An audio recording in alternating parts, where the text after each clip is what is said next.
Alhamdulillah. Summa salatu wassalamu ala rasulillah sayyidina wa maulana Muhammadin ibnu Abdillah. Allahumma salli ala sayyidina Muhammad wa ala alihi wa sahbihi wa mawala. Pertemuan kali ini kita masih melanjutkan tentang amaliyah di bulan Ramadan. Dan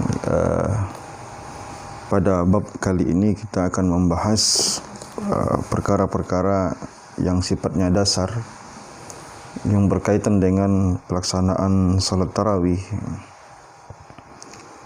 Nah, apa makna tarawih?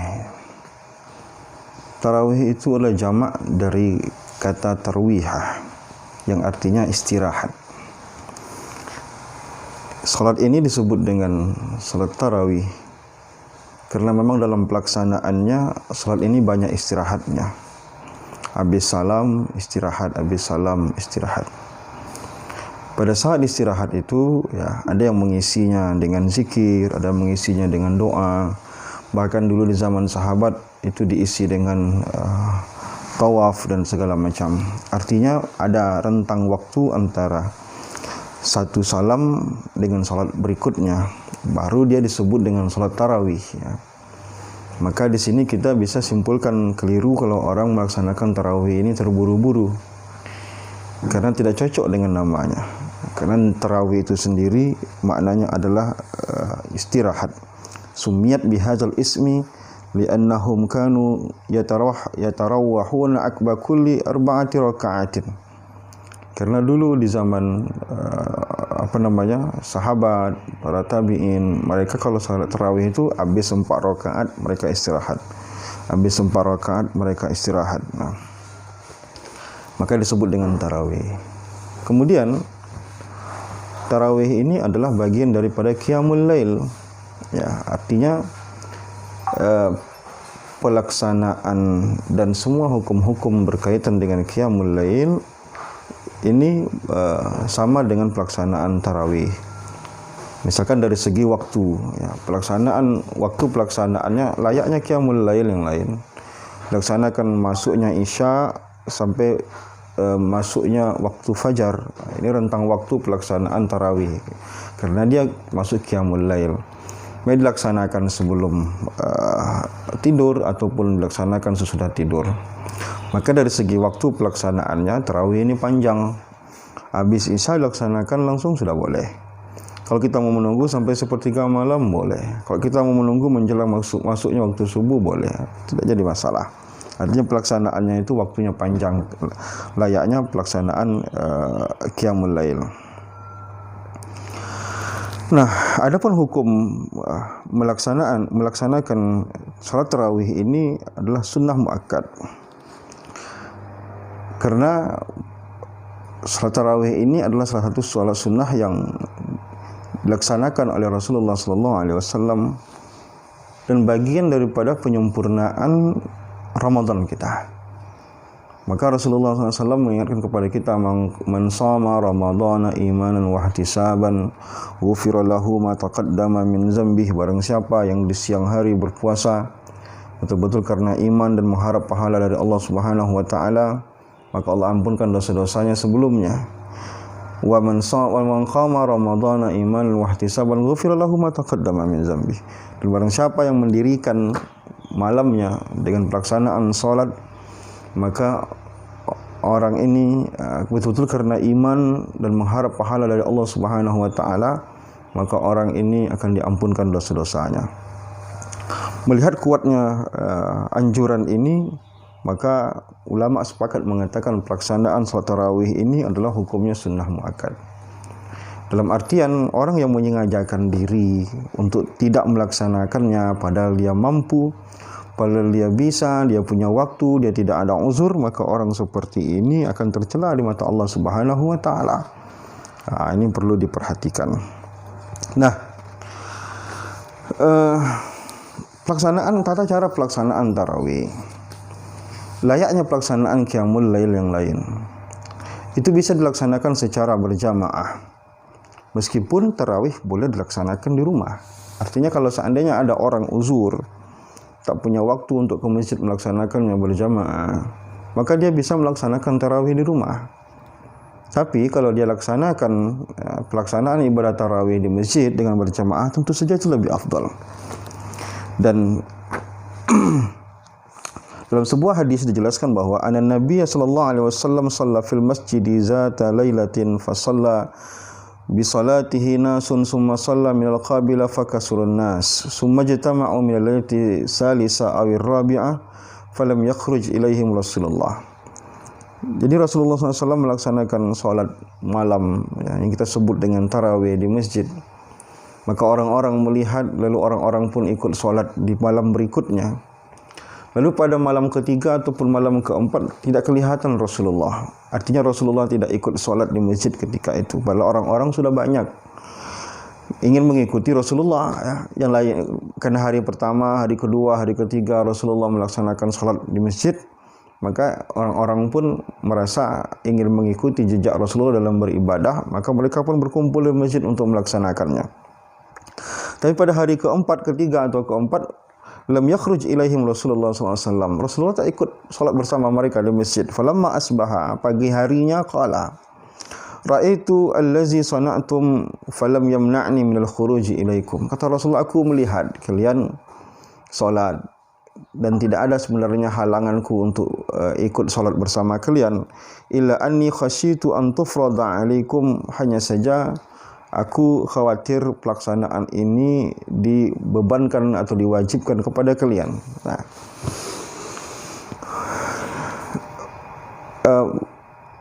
bahasa seperti ini Rasulullah mengkhawatirkan bahwa ini diwajibkan. Ini juga menunjukkan betapa kuatnya perintah pelaksanaan salat tarawih ini.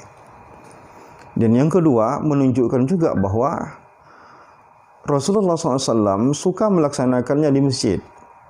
Hanya saja Rasulullah tidak ke masjid pada hari ketiga dan yang keempat untuk menyelingi agar tidak pelaksanaan wajib. Kalau wajib setiap malam Rasulullah keluar, maka khawatir ini menjadi wajib, maka Rasulullah memberikan seling. Rasulullah ke masjid dan Rasulullah tidak ke masjid, supaya dia tidak tidak menjadi beban wajib untuk umatnya. Reaksi seperti ini sebenarnya banyak. Ya, seperti Rasulullah mengatakan, laula an asyqa ala ummati la amartuhum bisiwak inda kulli shalah. Kalau seandainya tidak memberatkan umatku, akan kuwajibkan mereka. Jadi Rasulullah itu banyak menghindari sesuatu atau meninggalkan satu amalan yang mengkhawatirkan itu memberatkan. Takut nanti perintahnya yang mestinya sunnah boleh ditinggalkan bagi yang mungkin punya halangan. Maka kalau sudah menjadi wajib, itu akan sangat memberatkan bagi umatnya. Nah, lalu dikisahkan pada zaman Umar bin Khattab, maka di zaman Rasulullah mereka melaksanakannya salat sendiri-sendiri. Zaman Abu Bakar Siddiq mereka melaksanakannya sendiri-sendiri. Maka pada zaman Umar bin Khattab, kharajtu ma'a Umar bin Khattab, diceritakan oleh Abdurrahman bin Abdul Qari, qala kharajtu ma'a Umar bin Khattab fi Ramadan ila al-masjid. Aku keluar bersama Umar bin Khattab pada bulan Ramadan ke masjid. Faizan nas auza'un mutafarraqun. Orang-orang salat tapi terpisah-pisah. Yusalli ar-rajulu li nafsihi wa yusalli ar-rajulu fa yusallu bi salatihi. Ada yang salat sendiri-sendiri, ada yang di sana salat berdua, bertiga begitu ya. Faqala Umar, inni ara law jama'tu haula'i ala qari wahidin lakana amsal. Kata Umar bin Khattab, seandainya kukumpulkan mereka ini satu jamaah dengan satu imam, maka tentu akan lebih afdal. Summa azama fajama'ahum ala Ubay bin Ka'ab. Lalu Rasulullah SAW memanggil Ubay bin Ka'ab. Ubay bin Ka'ab ini terkenal sebagai sahabat yang ahli Quran, yang di zaman itu ditunjuk sebagai menjadi imam. Maka Umar bin Khattab mengumpulkan sahabat-sahabat, memanggil Ubay bin Ka'ab untuk menjadi imam. Summa kharajtu ma'ahu lailatan ukhra wan nas yusalluna bi salati qari'ihim. Maka pada hari berikutnya orang-orang sudah salat berjamaah. Faqala Umar, ni'matul bid'ati hazihi. Inilah sebaik-baik bid'ah, artinya perkara yang baru yang dibuat oleh Umar bin Khattab yang mungkin dulu di zaman Rasulullah tidak dilakukan, salat berjamaah tarawih. Nah, ini sejarah disyariatkannya pelaksanaan salat tarawih berjamaah. Maka melaksanakan tarawih berjamaah tentu saja itu lebih afdal. Kemudian Masalah lainnya adalah yang sering diperdebatkan di tengah masyarakat dalam pelaksanaan tarawih ini adalah tentang jumlah rakaat. Berapa sebenarnya jumlah rakaat pelaksanaan tarawih? Ada yang melaksanakannya 8, ada yang melaksanakannya 20. Padahal sebenarnya tidak ada batasan. Tidak ada batasan berapa maksimal orang boleh melaksanakan tarawih. Nah, adapun hadis Rasulullah SAW melaksanakan salat malam 11 rakaat, ya 8 qiyamul lail dan 3 lagi witir, itu bukan batasan. Maka di zaman Umar bin Khattab itu jumlah rakaat ditambah menjadi 20. Ya. Bukan berarti menyalahi apa yang diperintahkan Rasulullah. Rasulullah tidak memerintahkan, dia mencontohkan. Lalu kemudian Rasulullah tidak membatasi. Nah, jadi Rasulullah meninggalkan sesuatu itu bukan dalil tidak boleh untuk dilaksanakan, kecuali ada dalil-dalil yang membatasi itu. Maka sampai hari ini di tanah suci Mekah, Madinah, itu orang-orang melaksanakan tarawih 20 rakaat. Bahkan dulu di zaman Umar bin Abdul Aziz, di Madinah dilaksanakan tarawih itu sebanyak 36 rakaat. Artinya bebas. Layaknya salat qiyamul lail yang lainnya. Maka sahabat ada yang sampai semalaman.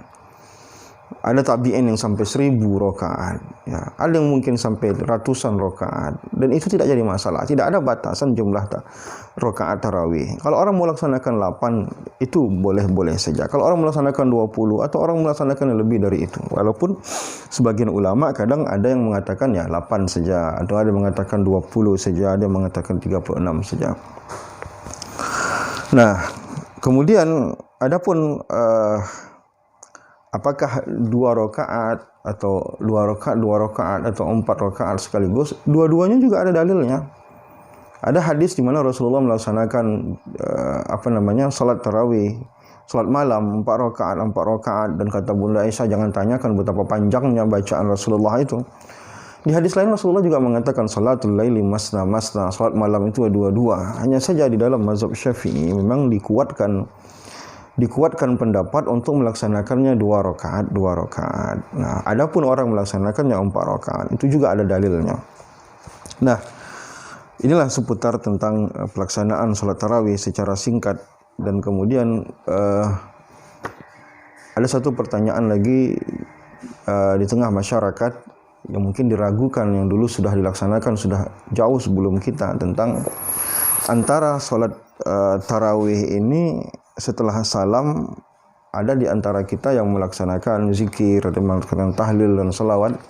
Dan sebagian orang mempertanyakan ini. Pada dasarnya perlu dipahami bahwa semua zikir itu boleh dilaksanakan setelah salat. Tidak ada satu zikir pun yang dilarang untuk dibaca setelah salat. Apalagi tarawih. Tarawih itu adalah salat istirahat. Jarak antara satu salat dengan salat berikutnya itu perlu diberi jarak. Jarak itu dilaksanakan istirahat. Nah, dalam masa istirahat itu boleh diisi dengan ibadah-ibadah, baik baca Quran, baik salawat, baik zikir. Dan itu bisa kita lihat Imam Akasani ya di dalam kitab Bada'i As-Sana'i yang mengatakan annal imama kullama shalla tarwihatan qa'ada baina tarwihataini. Ya, imam salat tarawih lalu dia duduk di antara istirahat antara 2 salat, satu tarawih dengan salat berikutnya, qadra tarwihatin yusabbihu wa yuhallil wa yukabbir wa yusalli ala nabi SAW. Pada masa istirahat itu dia bisa bertasbih, pada masa istirahat itu dia bisa bertakbir, bertahlil, berselawat kepada Nabi SAW. Dan begitu juga Imam Al-Mardawi dalam kitab Al-Insaf mengatakan la yukrahu du'a baina tarwih. Tidak ada larangan untuk berdoa. Artinya kalau kita mau isi dengan selawat, kalau kita mau isi dengan doa dan segala macam, dengan berbagai redaksi mau kita buat, itu sah-sah saja. Karena dia bukan menjadi rukun dalam sholat tarawih itu. Kalau tak dilaksanakan pun tidak apa-apa. Yang jadi masalah adalah ketika orang menganggap bahwa selawat-selawat yang dibaca antara tarawih, sholat tarawih itu merupakan rukun kesempurnaan tarawih. Tidak. itu cuma amalan untuk mengisi waktu kekosongan itu. Daripada kita berbicara yang sia-sia, atau kita diam, atau kita melongo, tidak tahu mau berbuat apa-apa, pasalnya kita isi dengan zikir. Dan itulah fatwa Syekh Atiyah Saqar mengatakan, laisa hunaka nassun yamna'u min az-zikri aw ad-du'a'i aw qira'atil Qur'an fil fasli baina rak'ataini aw arba'a rak'atin masalan. Enggak ada hadis, tidak ada nas, tidak ada dalil yang mencegah orang untuk mengisi waktu istirahat pada salat tarawih itu, baik dengan ta'liq, baik dengan zikir, baik dengan baca Quran, baik selawat kepada Nabi. Bahkan di Mesir kita melihat setelah 4 rakaat mereka istirahat, mereka mengisinya dengan mereka mengisinya dengan taklim, ya. Di tempat kita diisi dengan selawat kepada Nabi, berzikir, menyanjung sahabat dan segala macam, dan itu masyru'. Nah, karena tidak ada bid'ah di sana. Kenapa tidak ada bid'ah? Karena kita tidak menganggapnya itu bagian rangkaian daripada salat tarawih. Kita memisahkan antara satu ibadah dengan ibadah lain. Nah, oleh karena itu, maka itu tidak perlu dipermasalahkan. Justru yang harus kita permasalahkan saat ini adalah orang yang tidak mau melaksanakan tarawih. Adapun orang melaksanakan tarawih dengan ibadah-ibadah yang dia tunjukkan sebagai kesungguhannya dalam beribadah, maka tidak ada jadi masalah. Nah, inilah sekelumit tentang pelaksanaan tarawih dan hukum-hukum yang berkait. Mudah-mudahan apa yang disampaikan ini menjadi sedikit tambahan ilmu atau mengulang kaji bagi kita semuanya. Terima kasih. Assalamualaikum warahmatullahi wabarakatuh.